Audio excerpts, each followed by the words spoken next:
Okay, so hi everyone. I'm Kyle Bauer, and I will be talking to you today about ATLASti and its everyday use possibilities. So today we'll talk about independently exploring the many functions of ATLASti and how we can efficiently organize the data according to project needs. And finally, touching on planning for how to move forward with your analysis by using basic analytical tools. So we'll move that box right there. First, I want to get our brains into gear talking about questions, because questions form the basis of any research. So asking questions of your data is a really important step to do before using ATLASti, but also to continue questioning yourself and your research throughout your process, your data analysis process. So there are small questions, there are bigger questions. This is just a cartoon that I felt was a funny way how we can sometimes ask questions and they lead to bigger questions and more complicated, and sometimes we ask questions that we don't know the answers to. And ATLASti really helps us with all of these different types of questions. So we'll circle back around to this concept multiple times throughout this presentation. Okay. All right, there we go. So ATLASti, first to give some background information, it was released in 1993. A lot of people are so surprised that it goes back that far, but it does. And that was for Windows. The Mac version was released in September of 2014. And more recently, there are now iPad and Android applications. So you can upload the app to your tablet and do some preliminary analyses on your tablet. And most recently, they're beta testing a virtual platform for ATLASti. So that's really exciting also. The headquarters are in Germany, and if you go to the ATLASti website, which we'll talk more about at the end of this presentation, this is an international software. So there are trainers like myself all over the world, and ATLASti is also available in multiple languages, not just English. And then lastly, the North American office is located in Oregon. And it's just important to keep in mind, and you'll see this as we go through the demonstration, that this software was developed by researchers for researchers. So what that basically means is that there will be multiple ways of doing things, and it allows for a lot of flexibility, which that gets us into what ATLASti actually does. So it facilitates the qualitative analysis of research data. So it offers an organized, transparent, and integrated platform. So we'll talk about this, that there are multiple ways to do any one thing in ATLASti, because when we're working with our personal, unique research projects, there's going to be different objectives. And it was really important for ATLASti, the developers of the program, to develop something where it didn't matter what kind of research you were doing, it would be functional, making up my own words, functional for anybody using it. So there is a lot of flexibility built in to help with semi-structured interviews, focus groups, field notes, archiving data and literature reviews, photo voice, and ethnographic videos. And the list goes on even further than that. Today, I'm going to talk to you guys about literature reviews as an aspect of ATLASti for every day. So just a heads up, a little foreshadowing into what we'll be doing. So qualitative data analysis software, and you'll see right up here the acronyms CAQDAS. Sometimes people leave out the CA, so depends on the person writing about it, but both ways of writing it are acceptable. So what qualitative data analysis software can do is impose a structure on unstructured data. So that's the organization component. Make visible your analytic strategies. So it really helps you develop your design. First, you'll write out your design and you'll think about it, and then you'll actually go in and implement it. And ATLASti is able to help you along that process. You can make your projects portable. Like I mentioned before, with your tablet, you can project bundle and share and save your projects, and then also with the virtual platform that they're developing currently. Supports collaboration with others. So there you can share your projects with other co-researchers, and there's some really neat ways of, and the next point too, is forming audit trails. So you can see how each user is using or interacting with the project along the way. And then I think most importantly is that ATLASti can assist in every phase of your study. So you don't necessarily have to start using ATLASti when you have data. You can start using ATLASti in your preliminary phases when you're brainstorming and working with your literature before the analysis even begins. And then after your analysis is over, it keeps evolving with you to form those conceptual linkages that I think we all kind of want to aim for. So on the other side, what qualitative data analysis software cannot do, it does not analyze your data for you. It does not take any control away from you. So there is, again, a lot of flexibility with ATLASti and other data software interfaces, is that you get what you put into it. So that's really important to know, especially as you begin building your project. Make the analysis process easier and faster. It will not do that for you. It's not a shortcut. It helps you with organization and sometimes streamlining the process because it's kind of a one-stop shop type of deal, but the actual analysis process is not going to be sped up or made easier necessarily by using ATLASti or any other data management software. And then it does not support one type of analysis. So it's not just for grounded theory or just for discourse analysis. You can use this software in multiple different ways, which we'll get into in just a couple minutes. And then next, the functions of ATLASti. So these are the major functions of ATLASti.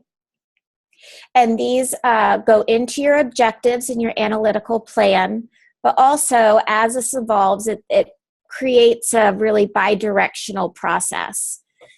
So documents, quotations, codes, memos, networks, groups. That's just a quick summary of a lot of the terminology we'll go over today. And those aspects of ATLASti will impact your objective and analytic plan, but your analytic plan and objectives will also impact how you use those different components. You can use them in a very compartmentalized way, or you can integrate them. Today, we probably won't get into much integration, that leads us into a more conceptual conversation, and that's usually saved for more advanced instruction in ATLASti and in qualitative methods in general.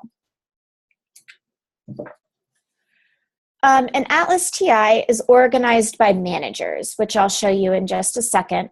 So like we had on the last slide, you have the components, and then for each component, you have a manager. So there are different ways you can look at your documents, quotations, codes. You can list them, you can see frequencies, you can see how they're linked eventually. And these managers allow you to interact with the different components in different ways.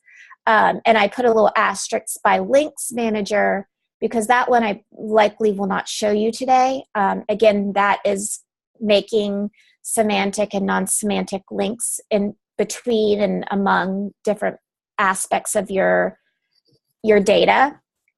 And it leads us to a much broader, more conceptual conversation. And in my experience of doing this, it's a little overwhelming. So although it's available to you, and I want to make sure that you all know that, we will not go over the links manager today. Okay, and so that's a quick overview of ATLASti and what I'm about to show you.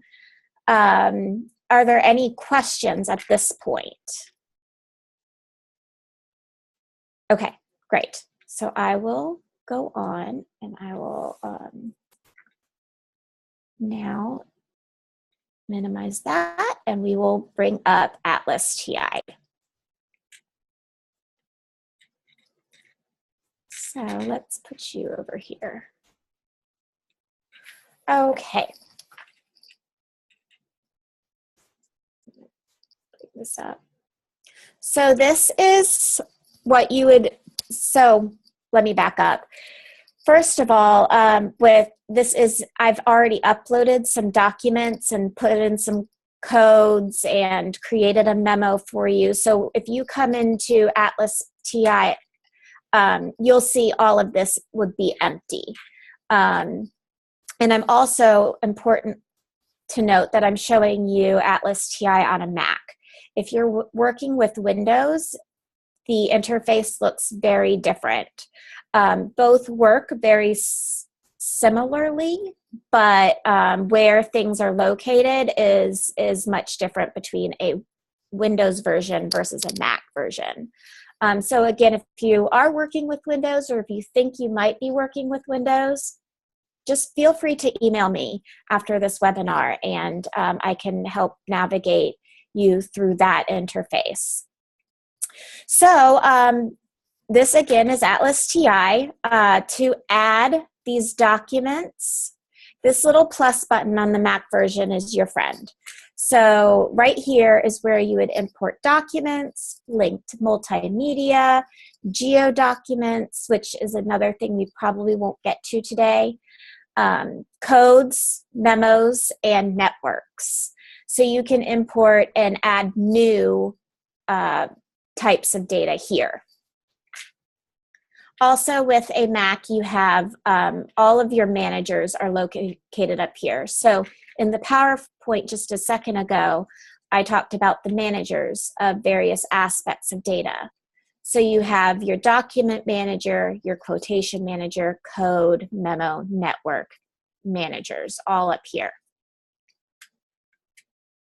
Okay, so prior to starting this, I set up a demo for you all, and I added 10 documents right here.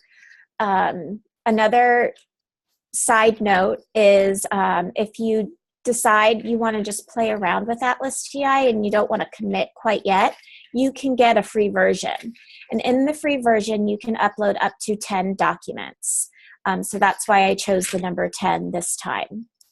And you can code and interact with ATLASti very similarly than the paid version. You're just limited in how much data you'd be able to analyze.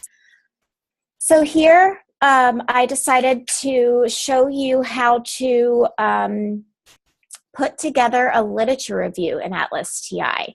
again, this is trying to fulfill our goal of ATLASti every day. So you don't necessarily have to have data to use ATLASti. So I put in a lot of data, or documents that had a similar subject, which was qualitative data. Have a document on memoing, visual coding, instruction, qualitative data analysis instruction. So those are the type of documents I uploaded. In addition to the PDFs, I also wanted to share a picture and also a screencast that I had made, just to demonstrate the different types of data that you can upload into ATLASti. So first, let's work with this PDF because it's pretty straightforward. You have again have a lot of flexibility in that you can make these. Well, there we go. You can drag and make these bigger or smaller. There we go. So you can see this, and we can make this a little bit smaller. Well, ideally, you can make it smaller. Okay, so let's say you are doing you're compiling your literature review, and part of that is you want to just be able to pick up all the abstracts, right? Because that is the summary of the date of the PDF. So eventually you want to be able to see all the abstracts come together. So what I just did is I dragged and selected all the text. And you can add a code several different ways. So you can add a code like this. And you can also add a code on a Mac, it's Control-click. And you can add a code. So let's say this code now is abstracts. And then we'll add. And here's our code, abstracts. And you'll also see this blue bar has a 1:1. That is a quotation. So every segment of text that you highlight will be a quotation. And a quotation may or may not be attached to a code. So for example, say you also want the keywords. You decide that's a really important piece of information that you want to include in your literature review. But you're not quite sure you want to label it keywords. So in that instance, you would, it's not there, add quotation. So right here, new quotation from selection.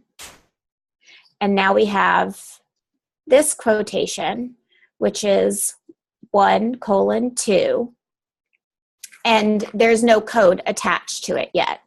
So just to reiterate, you can have a quotation without a code, but you cannot have a code without a quotation.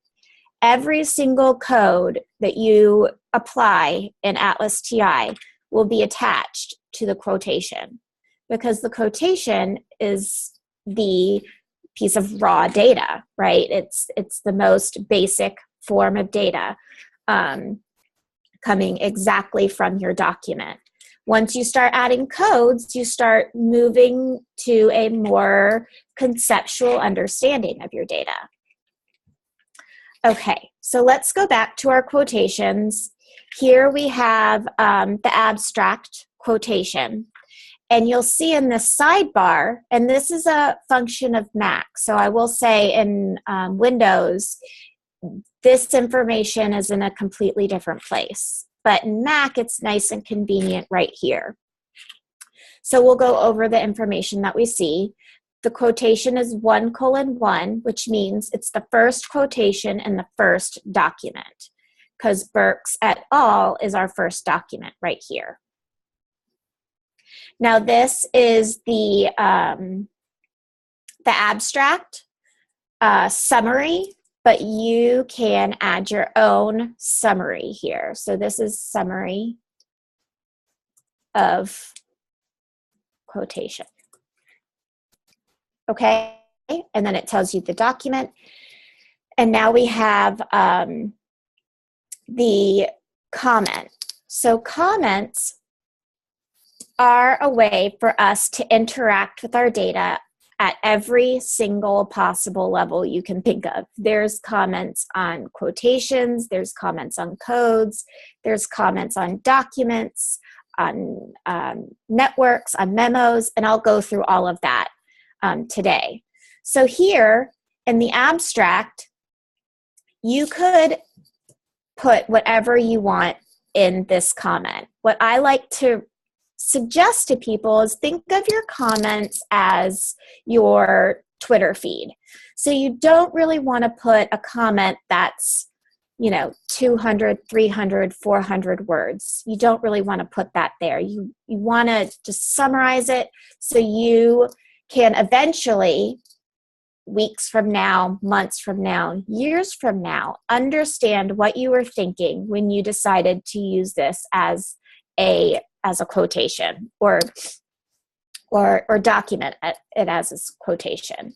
So here you might want to put the citation information. You could also say, I want to, of course, all the abstracts so I can cross-examine them. Right? So that's just a note to yourself. It can be very practical or it can be very personal. It just depends on you and how you want to interact with your data. I will say here, if you decide to systematically put your citation information in every single PDF file that you upload for a literature review, you can at the end, export a report for yourself. And once you have that report, it will export every single citation and eventually make your bibliography or your citations list for your project. So that's one possible, what's the word? Option, that's it. Option for using us or putting citation information into your comments. So that again, and we have our code here, and this is our audit trail. So it was created by Kyle and changed by Kyle and the dates. And as you become more involved, you'll have more information here and maybe different users too, possibly. Okay, so you have the same options here for a code, right? So we have the code name, and just to slow down. So here we were with the quotation, and when I clicked on the code abstracts, it brought up the code information. So here's the code name. You can add a color to your code, and if you see here on the side panel on the left-hand side of the screen, it added the color to the code. Now, when you have 100 codes, 200 codes, these colors can be really helpful visually to visually link your codes together, just group them like codes together. And also, if you have a lot of codes in your document, you can easily scroll through and you'd be able to see where all the orange codes were.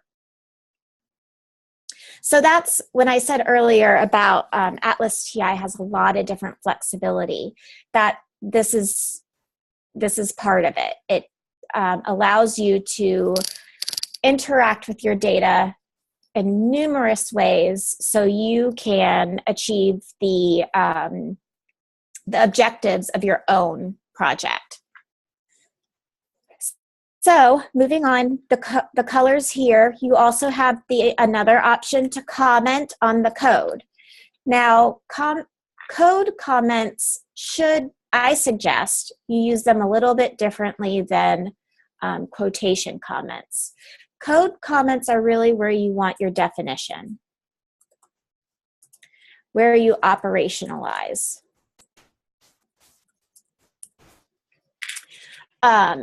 So a code definition is very important in any aspect of qualitative data.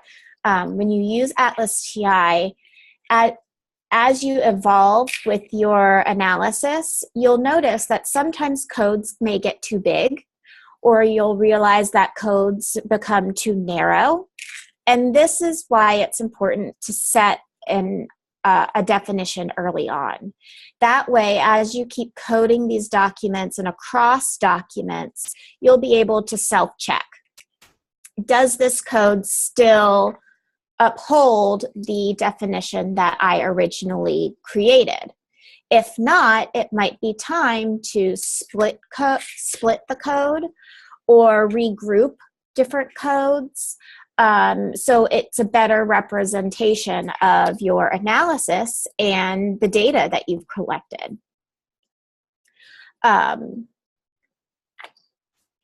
Also, I'll say with the operationalization of codes, if you're working on multi-user projects, if there's multiple researchers, it's a good way to keep everybody on the same page. So if I'm working on a project and I have a co-investigator, we're both working with the same definition, and that keeps our coding reliable and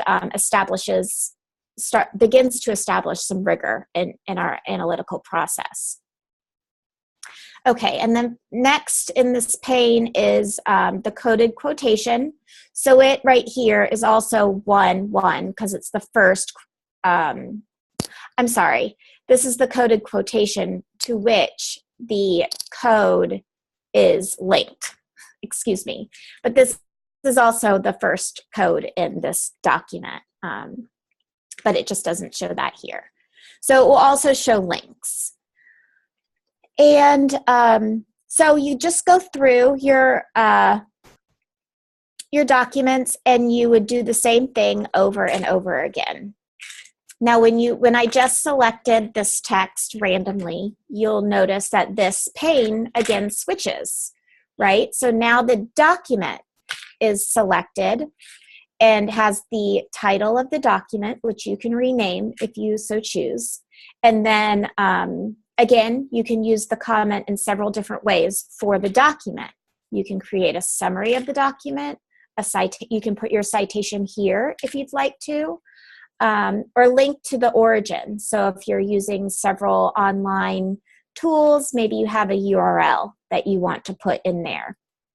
Or it came from a news story that you saw that night, and you want to remember that you made that, that's where you found this document. So we have codes for documents, comments for documents, comments for quotations, and comments for codes. Now we're going to move over to our memos. But first, let me also show you this right here. So in this pane, both Windows and Mac have these nice boxes that help label things. So if you can't remember, it will show you. So here's our Explore table.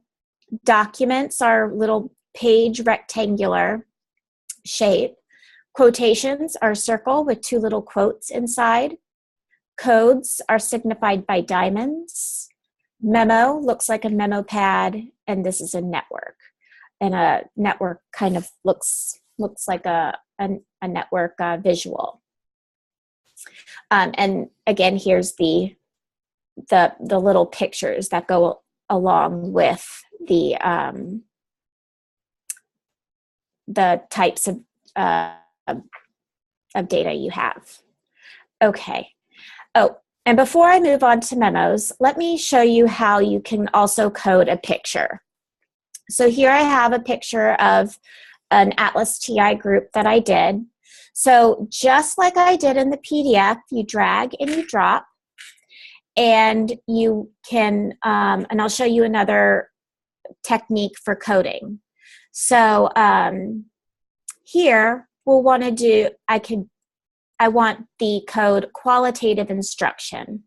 So I select the code, and as you see, I have this little arrow that changes, a little squiggly arrow, and now the plus, and I have just coded this picture qualitative instruction, right? And so I can comment on the picture that's highlighted, comment on the code, and then say I also want to highlight myself because I am the ATLASti instructor. So you can create segments, quotation segments within quotation segments. That's possible, and you can go as many times as you want. You can also add multiple codes to a quotation. So this also, because I taught that ATLASti workshop, that adds to my subjectivity as a researcher. So I want to code it both ways. You can add multiple code, as many as you want, and that conceptually makes sense. And then finally, this is a screencast. So it's a video, and I'll play it.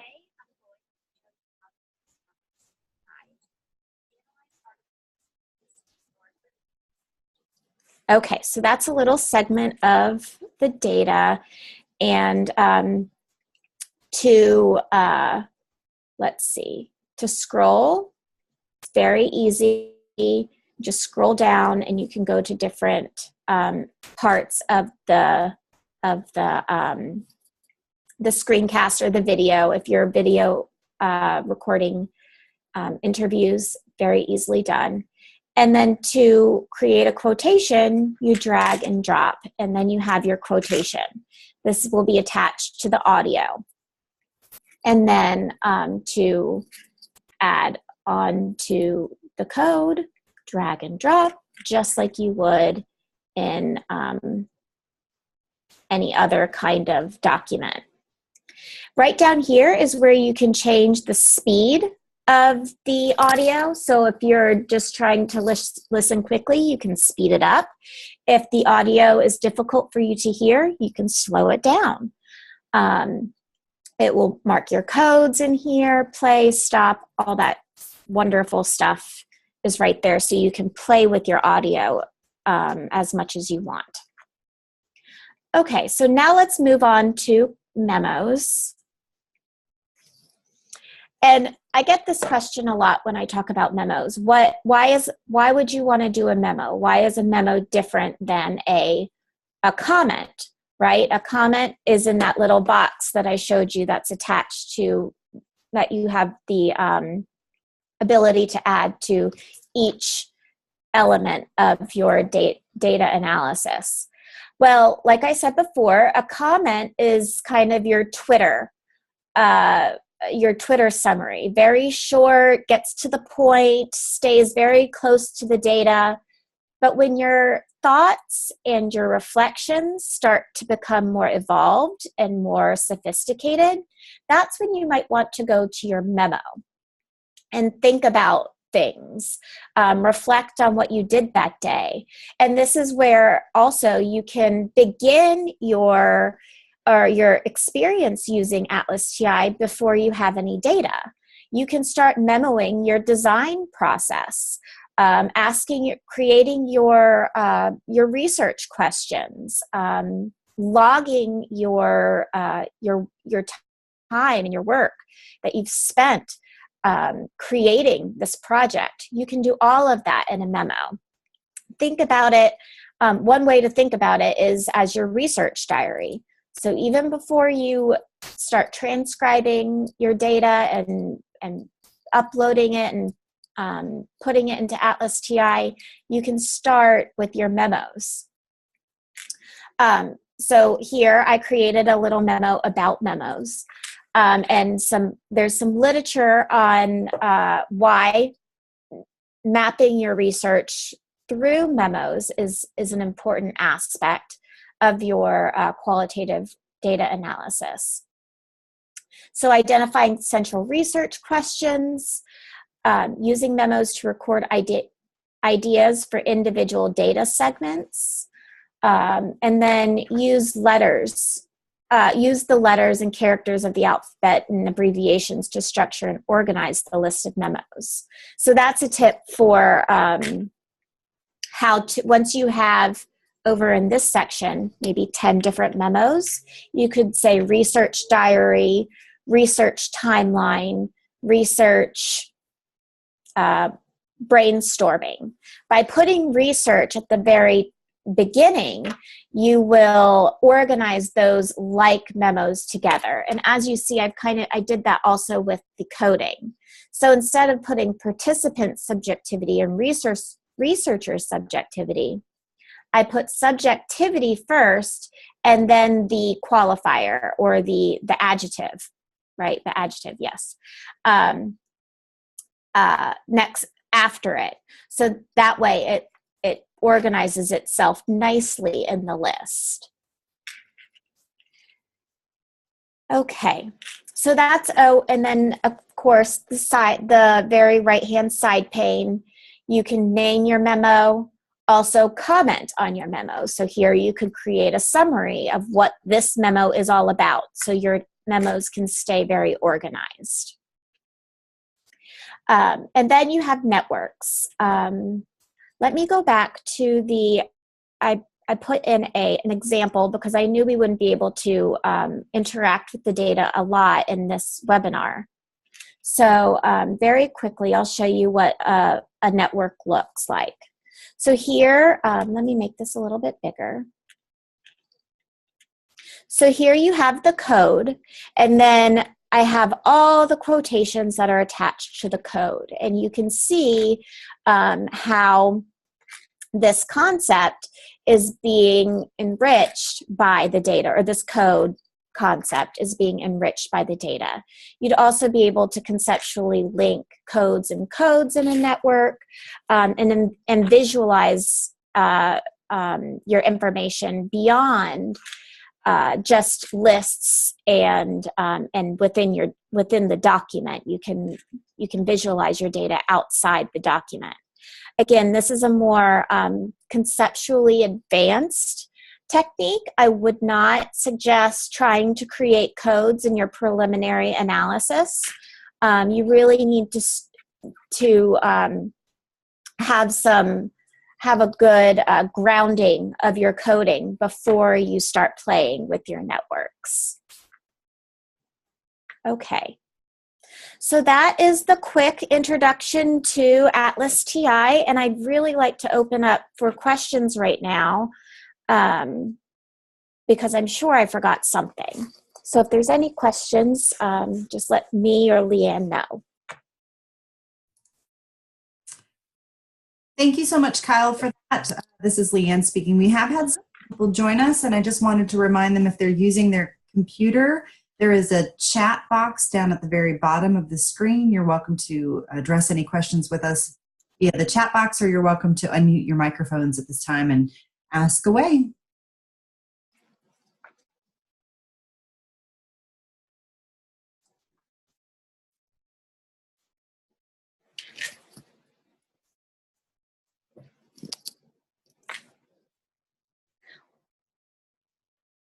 Well, while people are thinking of questions, I know this stuff can be kind of overwhelming when you get a quick, 15, 20-minute introduction to it.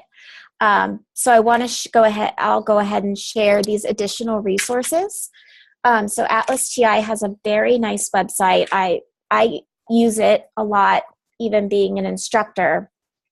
There's always updates and new tools being used, and in true qualitative fashion, they are very reflexive, and they implement a lot of the feedback that they get.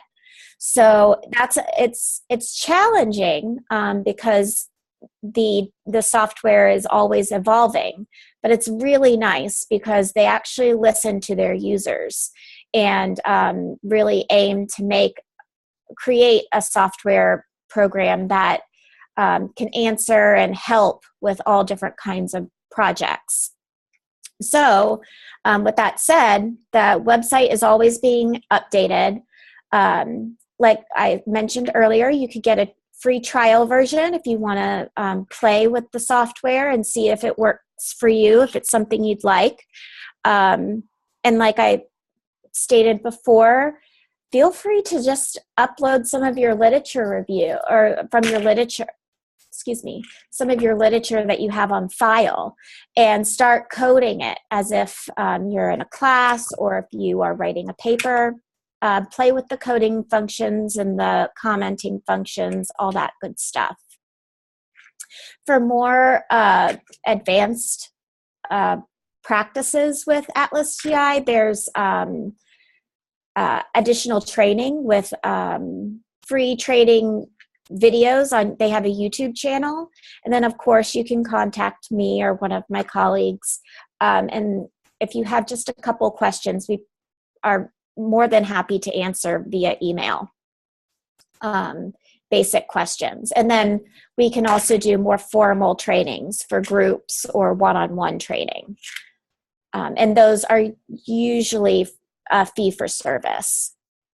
And then there are 2 books that I wanted to share with you all, especially if you're in the beginning stages of your qualitative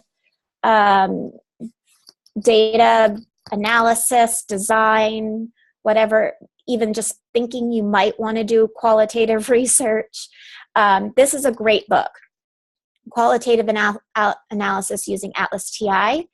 If you don't want to use ATLASti and you want to use MaxQDA or let's see which other one, or NVivo, they also have the same book for the different software packages. So it's a great resource, lots of examples, lots of pictures, and personal experience. I got this book for my own use, and I wish I had had it years ago. And the second book I put on here is by Suzanne Fries, and she walks you through ATLASti. There's a new edition being released in early 2019. So I highly suggest getting that book as well. And then lastly, here's my information. If you have any questions, feel free to contact me, and I'd be happy to help.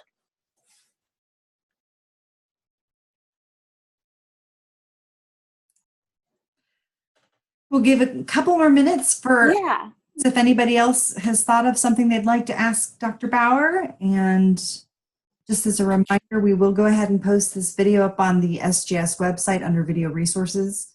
I'll also include the additional resources that Kyle shared with us so that people will continue to have the link to the books and the resources as well as Dr. Bauer's contact information.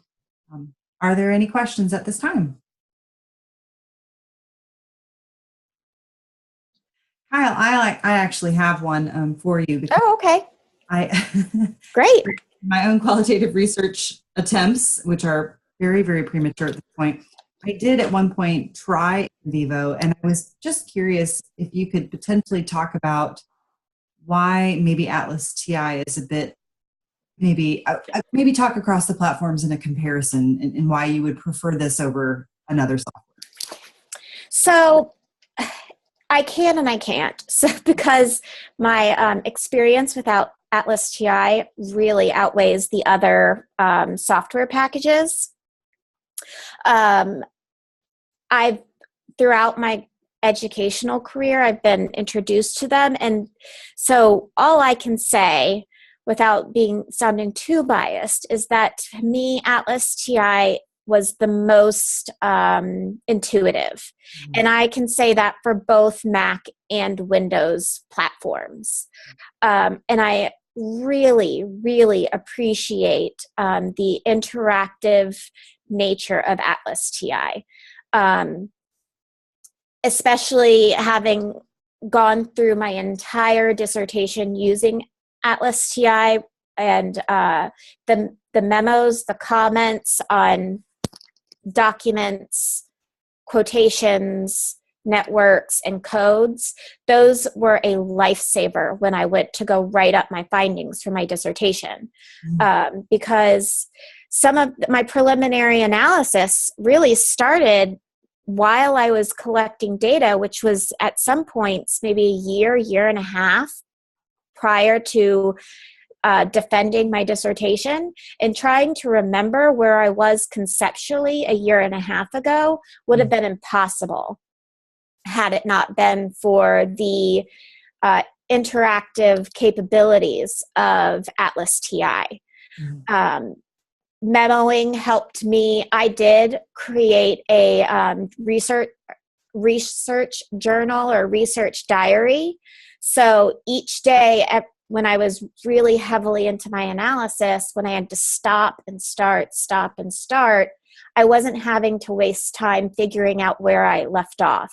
I was able to see what I did the day before, pick it up, see my notes, see where I was just mentally and psychologically also, and pick up from there and add to something or add to the project the following day. And when I was maybe I was less into my analysis, but more into my writing and conceptualization, moving in between those phases, my research diary then took on a different tone and I created different memos for my brainstorming. So that's why I really liked ATLASti versus the rest. Also, when I was beginning all of this, ATLASti came out with a Mac version, and I'm a Mac user. So that was another, I guess, push towards ATLASti versus the other interfaces. And I know now there are versions, Mac and Windows versions for just about all of them, if not all. But that was just a contributing factor when I started. Thank you. I appreciate that. Does anybody have any additional questions for Dr. Bauer?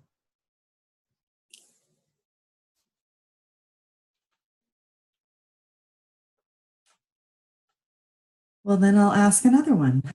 Okay, yeah, please. I know a lot of people who may be on this call or watching this video at some point are going to be entering various phases of their either thesis or their dissertation process. It sounds like you're suggesting that it is never too early to start utilizing these types of software. Is that correct? Yes, exactly. I think the earlier the better. Okay. And I especially when I work with undergrads in our lab or graduate students in our lab, I do try to say, hey, look, you get 4, 5, 6 articles every single week from your classes, from your professors. Start putting those in. And instead of annotating them in a PDF, in Adobe Acrobat, annotate those articles in ATLASti. That way, when the stakes are greater, when you've got that timeline crunch of, I've got to get this master's thesis out, I've got to get this dissertation out, you don't necessarily have to spend all that time learning the steep curve, or attending to the steep learning curve of a data analysis software package. And I think with any kind of technology, there is a learning curve. And if you are interested in going this direction, I would highly suggest, taking a couple hours each, really just a couple hours each week, read those articles in ATLASti, start creating quotations, adding a code or two, And then from there, once you start understanding the basics and start learning that language, the other stuff really falls into place. So when you're in your master's or dissertation process, you can then use your energies to make those conceptual linkages and interactions and networks and all that fancy stuff that we always want to do, but it's hard. It's difficult. Is it ever too late to start using ATLASti? I don't think so. Yeah, I don't think so. I think if you are committed to learning it, it will be a great tool for you. So, for example, if I were to talk to some faculty, they could possibly use ATLASti as, you might want to assign a literature review to your students, right? Or might want to assign a research paper exercise. Well, incorporate ATLASti, the free version. Just the free version. Require the students to have 10 different sources of literature and compile an annotated bibliography using ATLASti. So that way you guys can learn together. And I think that's a really nice classroom environment. And again, there are fewer stakes when it's in the classroom. Then I would say, $1 million grant or pressure for publications from your department head. You can explore this in a class setting also. Exceptionally helpful. Thank you so much. Well, good. I'm glad. I hope it was. Oh, for certain. Sierra, any questions from you? Our other callers have probably had to go on to their next meetings of the day, but we'll wrap this up if you don't have any other questions, Sierra, or? Not from me. Okay, wonderful. I'll stop recording. Just a minute to thank Dr. Bauer again for her time sharing ATLASti for every day with us. And we will see you at our next webinar, which will be scheduled for the month of December. Thank you.